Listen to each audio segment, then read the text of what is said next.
It's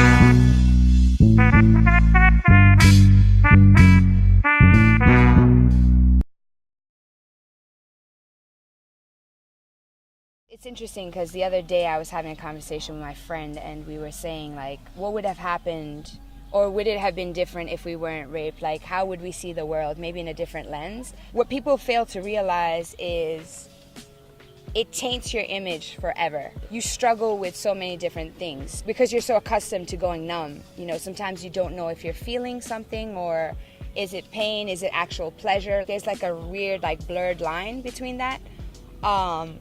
And it's been difficult to get partners who are patient and who understand the trauma and everything that's behind it, you know. A lot of things trigger me, so it's just like, it's definitely affected my sexuality in the sense that I feel like I would be more free, and I'm working towards being more free, if that makes sense, you know what I mean? I think I'm at the age and the point in my life where I'm just like, okay, this has happened. It did taint me, but at the same time, it's not who I am. You know, I'm more than this. I'm not a victim, I'm a survivor. That's the mentality that I carry with me as I move forward. It's also definitely tainted my view on myself. You know, I find myself in the mirror, and I don't know if any other people do this, but sometimes it's like, oh, this is too sexy, you know, this is too much, like, because there's a culture of victim blaming, you know. So maybe if I don't wear this, like, he won't look at me, or it's just like you constantly have these questions in your mind, and like, it's difficult to navigate, but for the most part, you know, like even me sitting here and having this conversation is giving voice to somebody who doesn't have a voice to speak up on these things.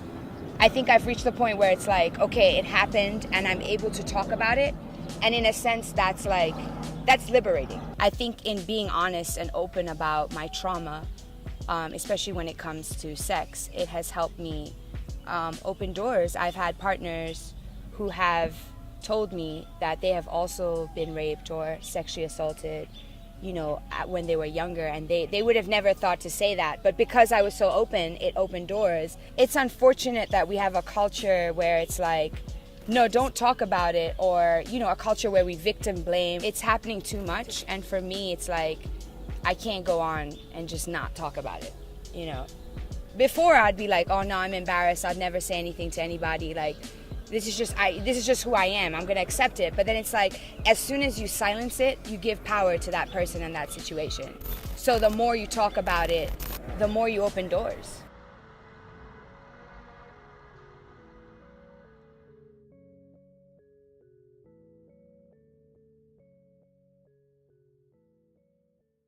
I'm a firm believer that, you know, we live in a patriarchal capitalist society that profits from us not talking about these things but doing them. You know what I mean?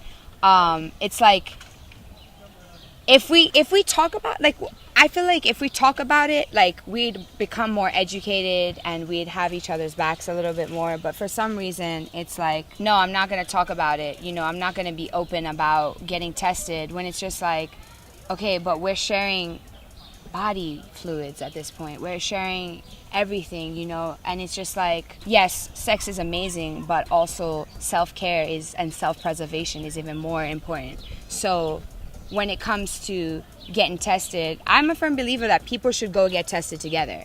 Like, if you really feel like you're about to embark on this, I know it's not sexy. I don't know, I want to change that. I wish it was sexy to go get tested together, or like, not even sexy in the sense of like societal norm sexy, but just like, yo, I'm feeling you, you're feeling me, but self-care is real, so let's go get tested.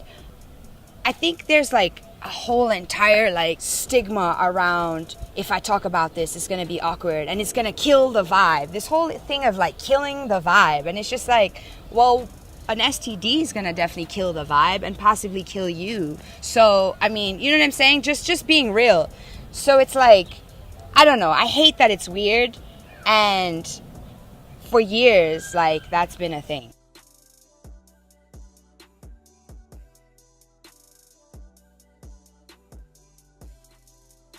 I really like when like weird shit happens, but it's not like supposed to, or it's seen as a failure. Cause like I remember the first time like I queefed, like it was just like I thought it was a failure, but like for me it's like it's normal. Like I don't know, it's like it's normal, and you know our bodies, we do things like sometimes it's out of our control. Like yeah, that was one. I was like, oh my God, I called my friend and I was like, no, this happened. She was like, girl, that's called queefing. I was like, oh wow, like I didn't even know. I looked it up and it was just like, okay, that was one. I remember the first time, like, this guy and I, we were talking for a while. He was fine. Like, he still is fine. Like, shout out to you. Like, for real. And, like, the chemistry was so good. And, like, he had me mentally, like, you know, sapiosexual. Like, I was like, this is great. So we get there and, you know, he doesn't get hard. And I'm just like, yo, like, you know, I'm sitting there like, man, maybe it's me. Like, I got to do something, you know. And he sat me down, you know, turns the lights on and said, you know, sometimes as men we get nervous. And I think society puts a lot of stigmas on us that we got to be ready to go. You know, he's like, I'm really nervous right now. And I don't know, for me, that might have been a fail because my girls were like, yo, listen, like, he didn't get hard. What do you mean? Like, da-da-da, you know. But I was sitting there like, I think it's important for us to have that conversation because there's so many, like, stereotypes around sex that we have as women towards men, and I've learned them like a lot during the past years. It's just like men are not always going to be hard for whatever reason, and it has nothing to do with you. I think that was important for me because men be stressed like financially, whatever's going on, and then some emotionally, and then sometimes it translates right there. But for us women, it's like, what do you mean? Like, you know what I mean? We're quick to do that, but I think that was an important learning lesson for me. So I never see them as failures. I see them as lessons. So I never see them as failures. I see them as lessons. You don't have to say, do you want to have sex? But, you know, just check in with your partner, especially as a male who is, you know, dealing with someone with trauma. It's important to just like, you know, is this okay? Like, are you ready? Or whatever you say, like there has to be a language that you guys can develop together maybe even. Or gestures or vibe, like a vibe where it's like, this is okay, I'm ready.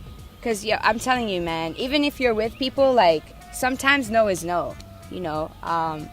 Not sometimes, yo, all the time no is no. Come on. My name is Njambi Morgan. I'm a creative arts therapist. I'm originally from Kenya, but I rep Brooklyn till the day I die, so.